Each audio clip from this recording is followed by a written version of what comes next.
Bonjour à tous et bienvenue dans le bazar de Tsubasa Serradonga. On termine les tier list Captain Tsubasa Rise et of New Champions.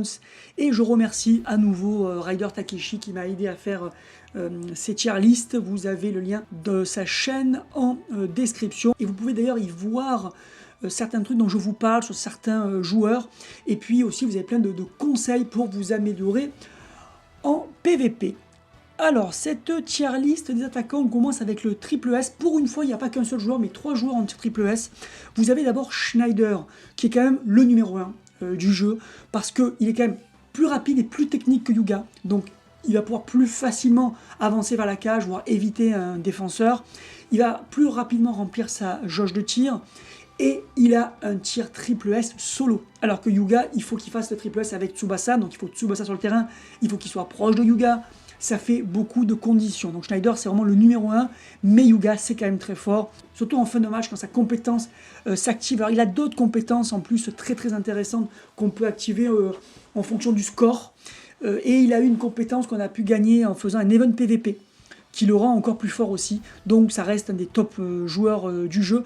Et Blake, qui est aussi un gros tireur, moins peut-être un peu que les deux précédents, mais il est meilleur en dribble que les deux précédents. Donc pour lui, c'est un peu plus simple d'approcher, de rentrer dans la surface pour tirer. D'ailleurs, vous pouvez le remarquer dans les vidéos que j'ai pu faire sur la chaîne, que ce soit les JO, la Ligue des Champions ou la Coupe du Monde des clubs, on remarque que Blake a souvent tiré dans la surface, parce qu'il a pu rentrer dans la surface, alors que des joueurs comme Schneider vont souvent marquer de 30 mètres. Ils en ont la capacité, mais aussi parce qu'ils ont plus de mal à s'approcher, à dribbler. En tiers double S, on va avoir deux joueurs, le Brésilien Carlos et l'Uruguayen Hino. Alors Carlos, c'est très particulier ce joueur parce qu'il a un tir A seulement, un peu décevant. Et le seul moyen de vraiment marquer avec lui, c'est d'enchaîner les dribbles. Parce que plus il réussit le dribble, plus il devient fort. Donc si vous faites 4 dribbles, derrière vous tirez, vous marquez. Mais il faut réussir à faire 4 dribbles, c'est ça le problème. C'est pas un joueur, vous allez lui passer le ballon, il va tirer 30 mètres, il vous fait gagner le match, à la Schneider. Il faut être bon en dribble, il faut espérer ne pas croiser à un moment donné Alberto qui va vous découper avec son tacle, ou alors le contourner. Mais si vous le contournez après, pour un problème d'endurance, etc., c'est un petit peu compliqué. Le seul tir supérieur qu'il a, c'est le tir combiné avec Alberto, mais c'est ingérable en fait. Parce que si vous mettez la tactique combo pour qu'il se rapproche, ce qui va se passer, c'est que ça va faire monter Alberto et baisser sur le terrain Carlos. Ils vont se retrouver tous les deux hors de position, donc ils vont moins récupérer rapidement de l'endurance et ils seront généralement épuisés. Donc c'est pourri. Autre solution, mettre Alberto en attaque. Ça c'est possible, il sera épuisé, mais vous ne lui donnez pas le ballon. Il est juste là pour être à côté de Carlos quand il va tirer. Le problème en PVP classique ou en event PVP, c'est que vous avez un coût très limité en général et c'est compliqué de mettre un joueur comme Alberto qui a un coût assez élevé en attaque, qui va vous servir quasiment à rien si ce n'est tirer avec Carlos. C'est pas intéressant. C'est pour ça que dans le mode PC que je vais bientôt partager avec vous, Carlos pourra faire son tir combo avec Léo. Donc Léo au milieu de terrain, ils sont souvent à côté, donc ça sera beaucoup plus facile. Mais là, dans le jeu de base, c'est pas possible. Et Hino, qui est un très gros tireur, mais qui est très lent. Et sa jauge de tir se remplit lentement. Donc, c'est pas facile de placer des tirs avec Hino. C'est un dribbleur correct. C'est pas non plus un gros dribbleur, mais c'est un dribbleur correct. Donc Hino, c'est le genre de joueur, si vous arrivez à tirer, vous allez quand même assez souvent marquer, mais c'est pas facile de réussir à tirer avec lui. En plus, lui, alors, il est meilleur en début de match, et il est meilleur quand vous menez au score. Donc le but, c'est de marquer avec un autre joueur, et ensuite, une fois que vous menez au score, de passer le ballon à Hino. On passe au tiers S avec Napoléon, Cruyfford et Rucciano. Donc 3 joueurs qui se valent, c'est-à-dire c'est des joueurs qui ont beaucoup de mal à marquer au top gardien de but, comme Genzo, Müller, Azwan. Ils vont vraiment galérer. En revanche, contre des gardiens moins forts, ils vont réussir.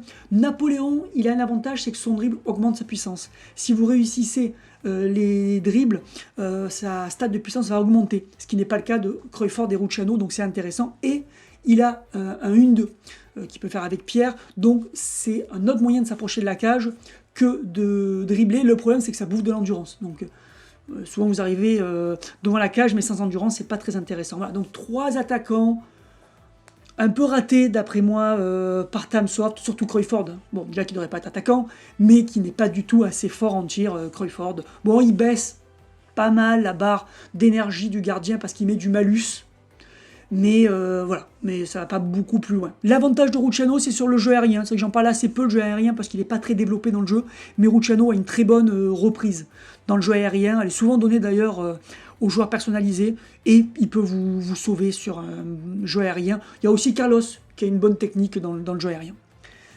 Tiers A. Sur les 7 joueurs du tiers A, il y en a 5, c'est le même profil. Ce sont des joueurs rapides qui sont là pour déborder et centrer aérien ou ras de terre. Victorino, Diallo, Nita, Kaiser et Walker, l'américain, qui est pas mal du tout aussi, avec vitesse 85 et bolide. Donc il est quand même assez rapide, même s'il est en dessous. Hein. Vraiment, l'ordre, c'est Victorino premier, Diallo deuxième, Nita troisième, Kaiser quatrième et Walker 5e. Voilà, ces 5 joueurs peuvent vous servir en tant qu'ailier pour déborder. C'est intéressant. Walker a quand même un tir avec une stat S en vitesse. Donc pourquoi pas peut-être surprendre des gardiens faibles de temps en temps. Et il a un dribble vitesse S, donc il n'est pas mauvais en dribble. Victorino aussi quand même est assez bon en dribble, plus que Nita et Diallo quand même. Alors après en tir, je pense qu'on est aussi dans l'ordre de force, hein. Victorino le meilleur, Diallo ensuite, Nita, mais après bon, vous ne marquerez pas. D'ailleurs dans le mode, c'est pour ça que j'ai rajouté un super tir à Victorino. Et puis en tir A aussi, on a mis Pepe, qui est quand même un bon dribbleur et qui, à bout portant, est pas mal pour épuiser le gardien. Parce que plus vous êtes prêt, plus il tire fort. Alors c'est le cas de tous les joueurs, vous allez me dire, mais lui en fait, il a une compétence qui accentue ça. C'est-à-dire que s'il est loin, il est encore moins fort que la normale. Et s'il est proche, il a un boost par rapport à la normale. Donc le but d'aller à la surface est de fusiller le gardien. Après, c'est pas facile non plus de s'approcher du gardien avec Pepe. Alors ensuite, le tiers B, on a 4 joueurs. Sorimachi, Lesenbling, Pasquale, Margus. Bon, des joueurs qui servent pas énormément, mais qui ont tous un petit truc qui peut les rendre utiles. Pasquale, il peut faire le 1-2 par exemple avec Diaz. Donc c'est quand même utile et il est assez rapide quand même. Lesenbling, c'est un meneur de jeu qui joue en attaque, donc il va apporter quelques boosts en faisant des passes à ses partenaires. Et Sorimachi peut être utile dans une équipe avec que des nuls, parce qu'il a une des compétences les plus intéressantes du jeu. Si c'est lui qui a la meilleure stat d'attaque, je crois, de l'équipe, ça lui met un énorme boost.